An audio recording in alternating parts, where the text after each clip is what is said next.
I think we think it would be therapeutic and good assessment to see what it would be like for the whole hour just to not pose an idea, not challenge, but be present and engaging and open and observing and noticing, and maybe even bringing language down, but using sounds. I was also curious, and I wonder what you guys think about maybe a body and space. Mm-hmm. It's like my first inkling Why? when I was Tell watching. us why. I don't know, I just had a gut feeling about it when I think she's like exploring the space a lot. It looks like, I don't know whether that's because she's trying to get away from me or if she wants to explore the space. But just when I was watching it, I just went straight there. And I think it still has that nice, like, obviously they all have a nice beat to it, and she's obviously seeking that out a lot through the drumming. Right, I saw you nod your head. Do you want to build on maybe why you thought that too?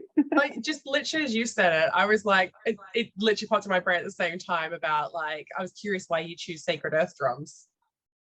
I did Sacred because she was doing the drumming, and I was just like, it's got a beat. I just want to see. And then, to be honest, what we have been doing now is been playing Frozen.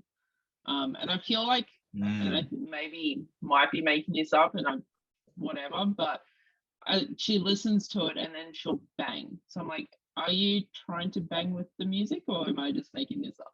I was. Yeah. Have you ever tried? Oh, sorry.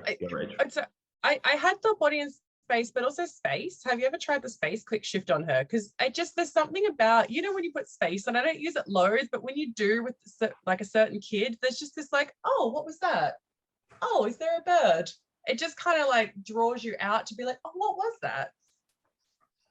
I had the thought, like you said, you had that really juicy moment with the nursery rhymes. I was thinking maybe even if you just had like really simple nursery rhymes that had like a really repetitive kind of feature to it. Because like Frozen, there's lots of other words in there. It can be a bit complex, just like that simple of like Humpty Dumpty sat on the wall. It's like that same beat over and over again. I don't know. That was just my kind of thought. And she had that nice connection where she was singing them with you. So that could be that thing. If you're just there open in the middle of the room, kind of just sitting, there's that option to come back to you and join in with that nursery rhyme. And it can just be like a little playlist, like 3 or 4 songs that just go over and over again. Probably drive you crazy, but like, yeah. One of the thoughts I had when watching the case video was whenever she was beating the drum, she was super rhythmical with it. It was very on tempo. And so when Dave was talking about, being a bit more like curious and being like, and commenting and all that stuff, I did wonder whether when you do the commenting or any of that stuff, whether you try and have that internal rhythm with your own voice too, of like, oh, I see, you bunt the drum, like that kind of stuff, because she was very solidly rhythmical. It was really awesome to see. Or even just building on that, I guess, matching her with like just tapping your body while she's drumming. Like you don't have to use any words, but it shows that you're connected with her and you're like in her space, even if it's just like on the table or the floor. Yeah. There's something to keep that rhythm and connection. Like, yeah, if you can, but yeah, there. Absolutely, that shows that acceptance, empathy, and doing it at the same time, or doing it when she pauses as a sort of a back and forth dance without having to vary it. It's saying, I'm here with you, I'm noticing you, I'm accepting you.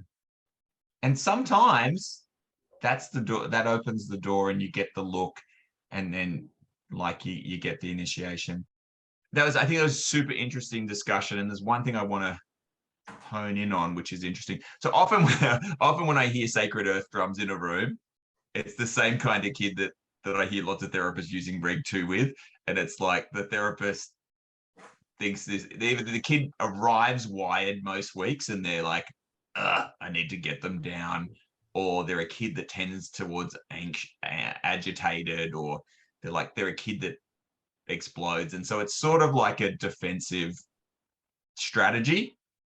However, so my gut was wanting something a bit more joyful or uplifting initially, but hearing that you were choosing it to match the drumming, I think that's cool, because I think that one thing we don't talk about enough or think about enough in terms of our music selection is the emotionality, the emotional tie, the matching to what we're looking for. And so I think that's very fine to choose a drumming CD to match when she's interested in drumming. I think that's a great choice. And then looking at, is it giving me what I'm wanting, or is it because one, Sacred Earth drums agitates me.